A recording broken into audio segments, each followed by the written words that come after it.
television. Oh, wow. So you can watch this momentous CBS News. I'm Linda Bush, the vice chair of the committee. In the absence of our chair, I'll be chairing the meeting. Obviously, there's no one here for the public comment, public speak, other than the applicant. Okay, so we go to the approval of the minutes of June 9th, 2016, which Jamie sent out, I think, on Tuesday. Yeah. Does anyone want to make a motion to approve? I'll make a motion, we approve the minutes. Second. June 9th. I'll second. All in favor? Aye. Okay, request for comments from other boards and commissions. Jamie just handed me a referral from the Planning Commission for a special permit and setback waiver for a large solar energy facility, which looks to be located at 198 Park Street. And what is oh, there's a map.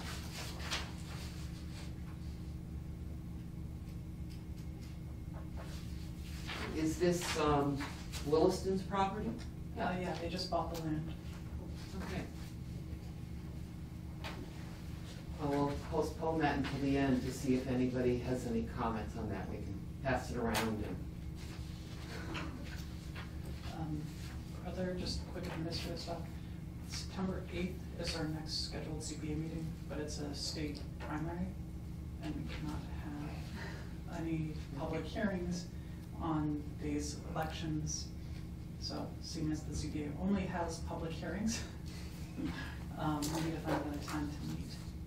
So we can either do that now or at the end of it, later in the meeting.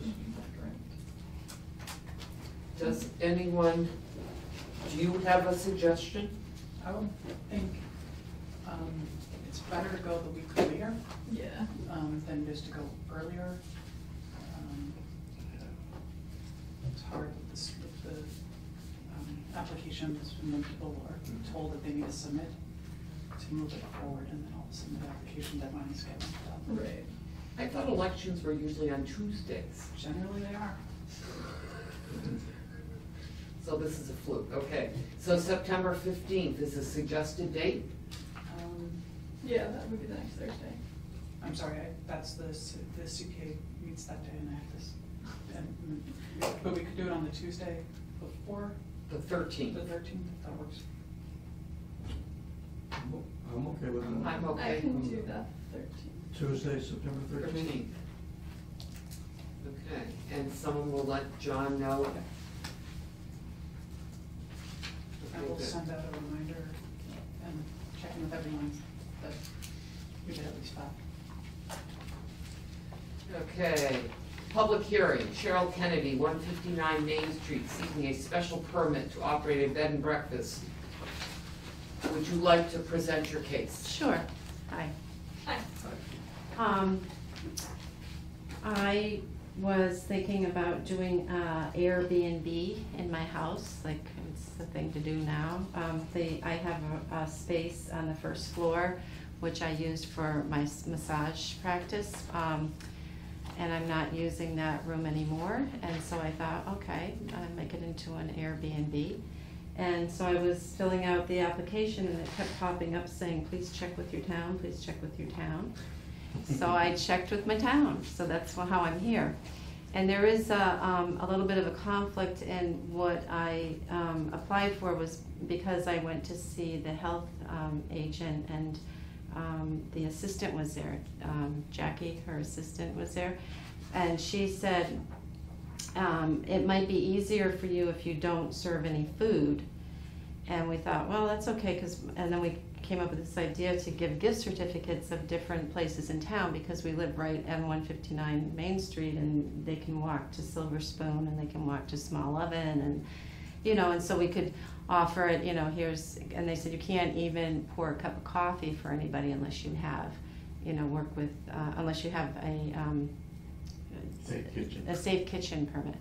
And so we said, okay. So when we filled this out, we thought we couldn't serve food. And then we found out that that you only can get a permit for a bed and breakfast if you serve breakfast. So then I talked to Jackie Duda, and she said, oh, it's not that hard to, and there's 2 different kinds. And if you want to just have a continental breakfast, I go over and look at your kitchen and we work together and then you're all set. And we said, well, that would be great. And so that's what we'd like to do. The house historically, I bought the house back in 03, and the house had a frame shop in it, and also I had a business giving massage therapy there. And the parking is the same parking that we have now, and right now there's just Steve and I living in the house. So there's parking in the front for 3 cars easily, 3 SUVs, and there's comfortable parking for 4 cars in the back. Mhm. My neighbor has requested, Jerry Fix, that we don't use the back for anybody other than residential people, which would be fine, because we're only looking to have 1 room for the B&B. And we would like to have a sign, and we understand that the sign has to be, we understand the size of the sign, very small.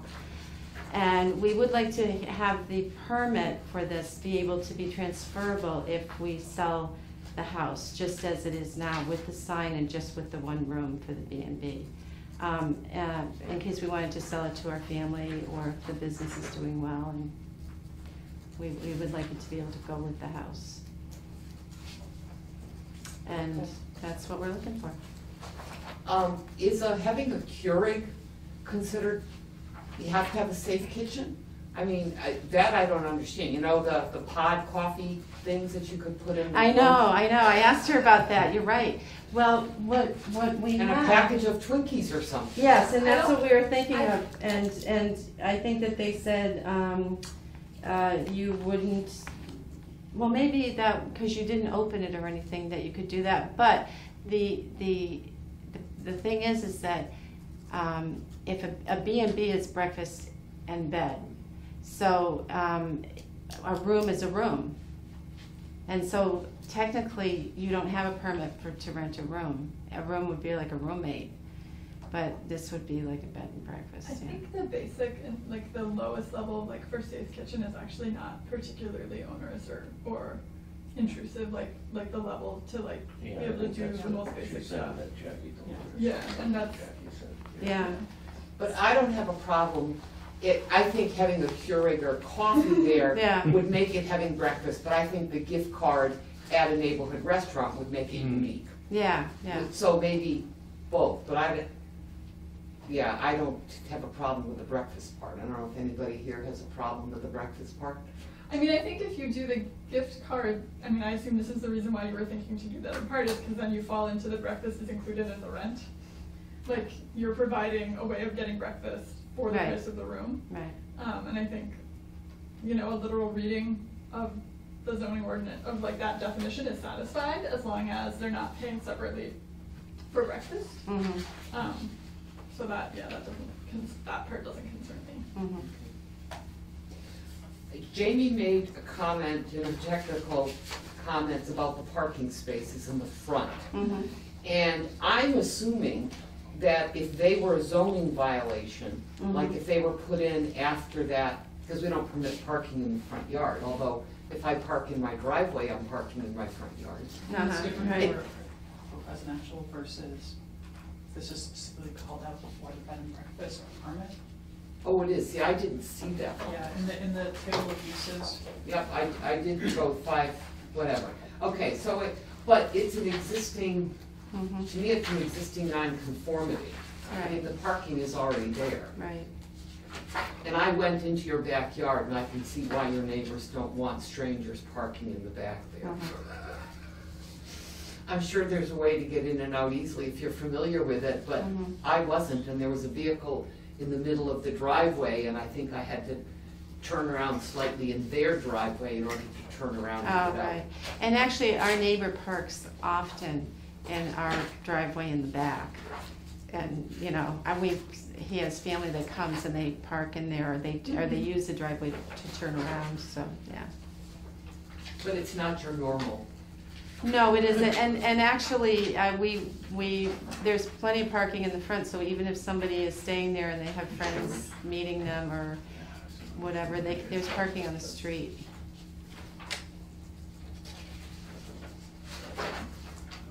Oh, you're right, I missed that. It states, adequate parking must be provided. Parking spaces for the use or single-family dwelling cannot be located in the front yard requirement.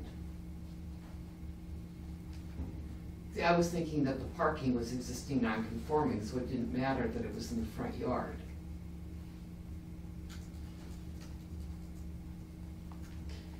Well, what about the spot that's on the side of the house? I mean, here's the picture, I don't know, you probably have the picture there, but here's a picture of 3 cars in the driveway. There's one on the side and then 2 in the front. And you can get to the parking in the back with the car there. Mhm. Okay, then I don't have a problem considering that's the parking space for the B and B. If they choose to use the other ones, fine, but you have parking that's not in the front yard. That's a good one. Yeah, maybe this is. Because the issue is that the backyard of your house essentially feels like the front yard of the house behind. Is that Yeah. the concern? Okay. Well, I'll show you And the there was a backyard. parking lot back there. Yeah. Right. I just like, it's hard to tell from the pictures exactly what.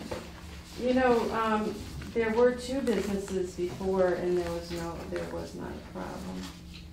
But because the B and B says specifically Oh, right.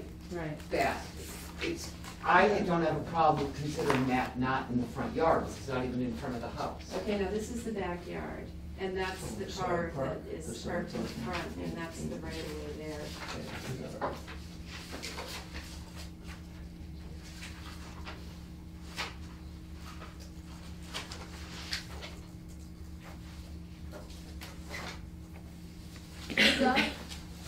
Is that like a entrance to like a garage, like a basement, but it's like garage door? Is that what that is back there? That's garage. Oh, it is a garage.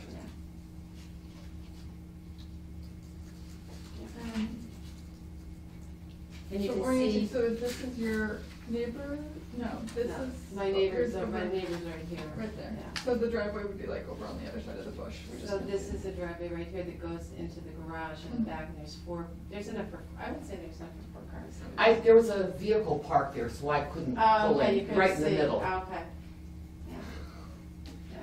But this car is that one right Right. there. Yeah. So is this, So how do you get around? There's a driveway right here. Oh. Yeah. It's a shared driveway, they share a driveway with the house in the back. Right, it's Okay. right away, I see. right. So they're concerned about people coming in, parking and blocking their driveway. Well, I also think the- that they just want to make sure, I think probably just wants to make sure that he can turn around in my driveway, or that, you know, Uh-huh. because of where his house is, you Right. know. It's not normal turnaround. I can see them objecting to strangers Mm-hmm, Yeah. parking back there and not Yeah. knowing where Yeah. the property lines are Right. and, yeah, 'cause see, his house is like right here. Mhm. And he has like a spot right here, but it's kind of hard to move around, so he pulls in here and parks sometimes, or his family does. Mhm. He's got a big garage right here, a huge garage. And then that's the right of way that goes around and out. But this driveway right here, let's see if I can find another picture.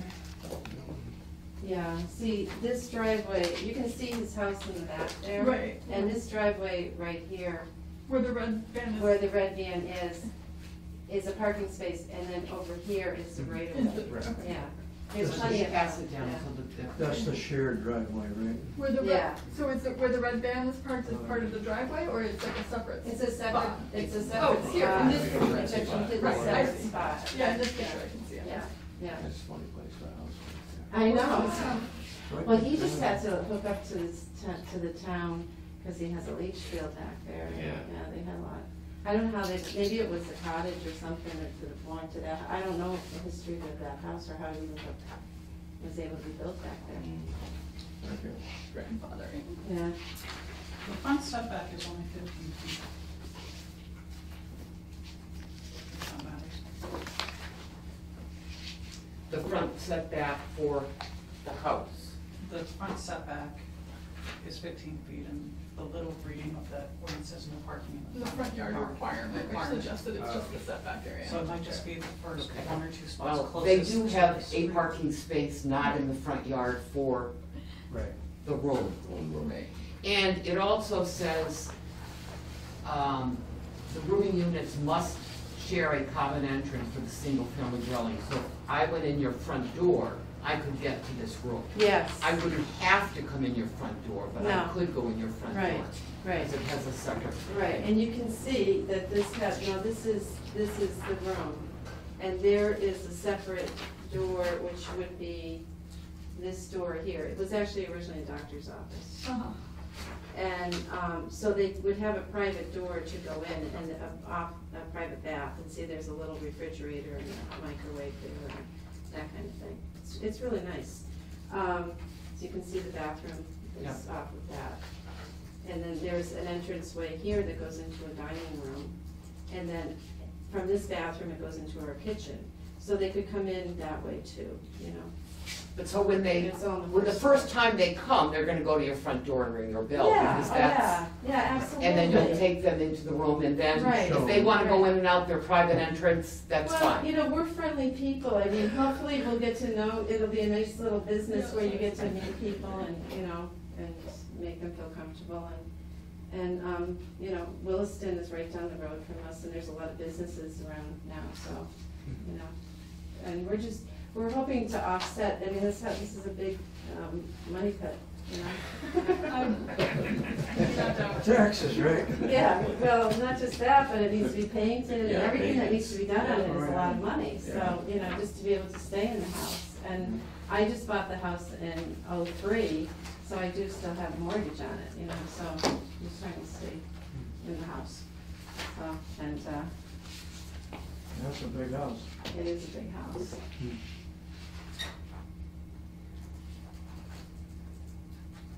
I have one other question, and I know the answer is in here, which you mentioned having it go with the land.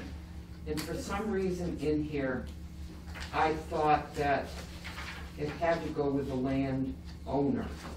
Or am I wrong? Not all of our things always have to go to the. So the way that, special permits, unless otherwise conditioned, one with the land. Yeah. It can be conditioned to expire on any number of things. So change of ownership could be a requirement, it could be a length of time. There's a number of ways that they can be conditioned. If it's not explicitly conditioned, then it runs with the land. So if we wanna let it run with the land, we can. Yes. Okay. Yeah. Unless it says in there that it, No, I didn't see that in the DOT. yeah, it would have been in one of the little, under 5.1. Yeah, it's not. Oh, next page. Okay. Does anyone have any other questions? No, I'm just kidding myself. We'll wait while Maggie writes conditions.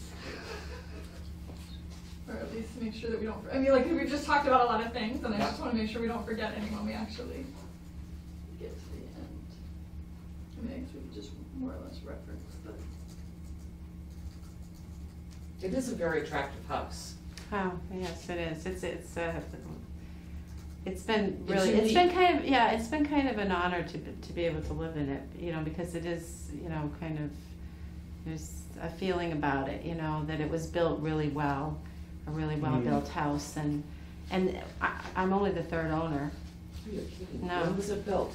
It was built in 1881, and Dr. Cobb owned it, and he's in the historical, you know, they wrote a write-up about him.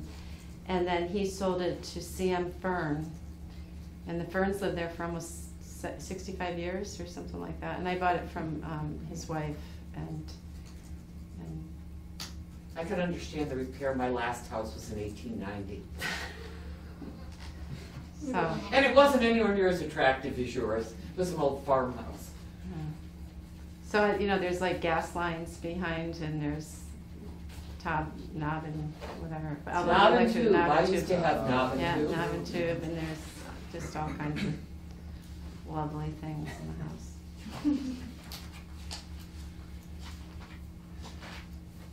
Okay, are we ready to make a motion?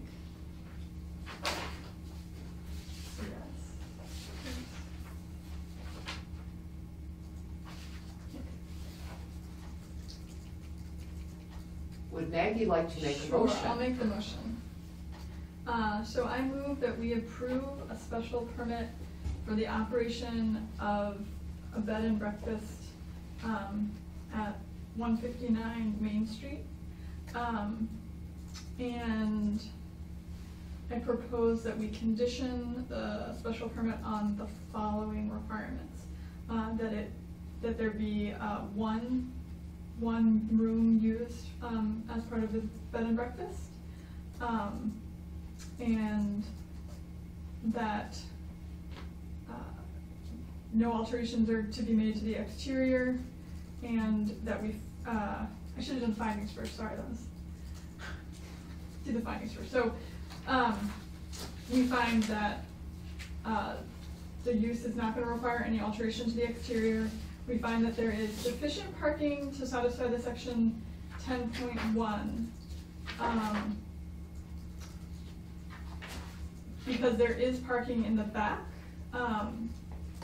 And we also find that the special permit criteria, are not relevant, specifically that it conforms with all the laws, which is A, that there's no impact on, or no negative impact. If anything, it's a positive impact on the protection of city amenities. It brings people to downtown and it protects the historic nature of the building. Because it would only be one room, there's no traffic issues, impact that would be felt. Similarly, there's no waste issues, no wetlands would be affected, and there's no effect on city resources. And there's no off-street parking issues or other off-street issues, and no problems because of the nature of the use. H, I, J, K, and L are all not relevant to this special permit request. And then as far as conditions go, we would condition the special permit on there being only the one room used for the bed and breakfast use. And I feel like it's sensitive to the neighbor, but also in order to comply with the zoning requirements, we require that the parking space on the side be the first space used by any occupants. But that you also do need to make available parking in the back as opposed to the parking in the front, that's if it's within the 15-foot front setback. And I think that covers everything. With those signage. Oh, right, and that we would also, the special permit will also allow a signage as long as it complies with the signage requirements that are set forth. Isn't that 2 square feet? Yeah, I think it's 2 square feet. It will be no more than 2 square feet, it will not be lit, I believe is also the other, it can't be, You said it's in the ordinance, so. yeah.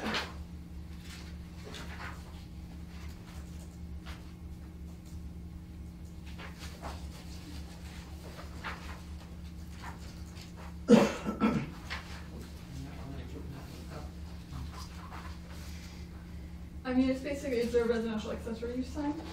Right. So that is, the max area is actually, we're in downtown, No, it's R5. R5? Okay, so it doesn't actually really, it can only be up to 6 feet tall and you can only have it be like 1 square foot, so it's gonna be a fairly small sign.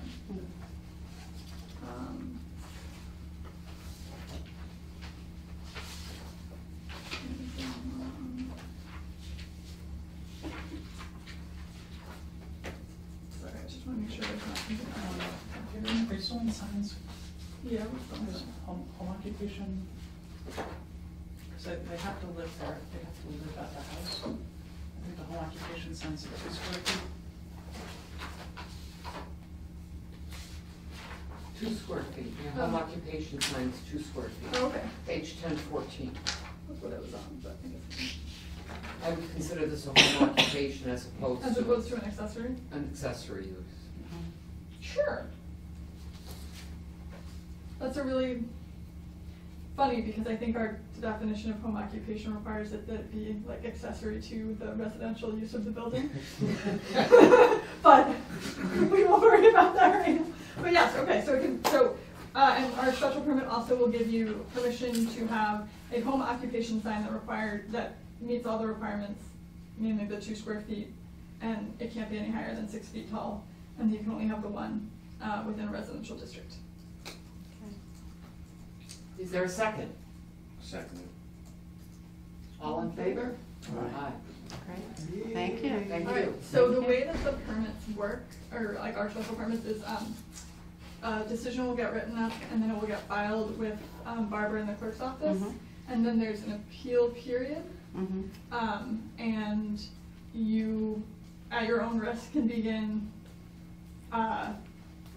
doing a use within an appeals period, but you're like really in the clear once the appeals period is over, and I think it's a 20-day? Yeah, so it's a 20-day appeal period once the decision is filed, and it usually takes about 2 weeks to write up the decision. Mm-hmm. You'll get a copy of the decision Mhm. in the mail, as well as a noticing when the appeal period ends. Mm-hmm. And then it's your responsibility after the appeal period ends to get the official copy of Mhm. the special permit and to file it at the registry of deeds. So I file it. You have to file it. I have to It file doesn't- it. The special permit is not officially valid and take effect until it's filed at the registry of deeds. Where's the registry of It's deeds? on King Street in Northampton. Oh, yes, I know It's where it right is, by right the across fountain. from the city, the Hotel Northampton, Yeah. yeah, okay, okay. Near the And so I tower. pick it up from, The city clerk will have. okay, all right. And just on a pragmatic perspective, I would recommend that you do something to mark the parking spot that you want your guests to use, so that it's like really obvious to them which one, because people are really good at screwing up with where to park. Mhm, okay.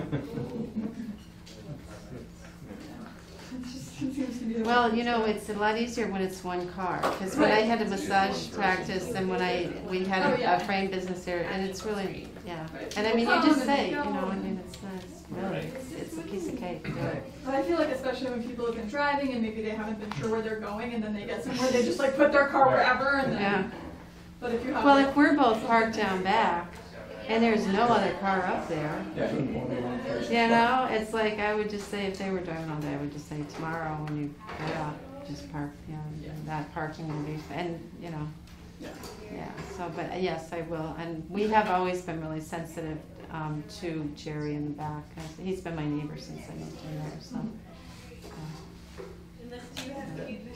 Well, I appreciate it very much, and now that you know that there's a B&B in town, new B&B, I hope you'll give us a call if you need a service. Thank you. I would imagine there will be Williston families who will be very happy to have that. Yeah, I know they can walk right out. Yeah. Yeah. Good luck to you. Thank you very much, I appreciate it. Thank you all. Take care. Bye-bye. Okay, we have the solar array, does anyone? Solar array was wonderful. I just wish we didn't have the other, like the ban on the big solar arrays.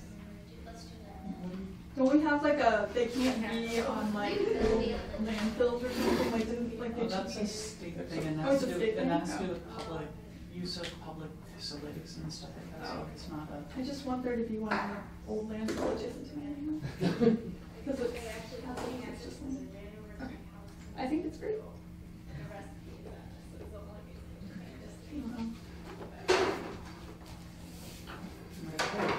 If we have no more business, motion to adjourn? Do you mind just Oh. writing, yeah, do you mind just writing no comment and signing it?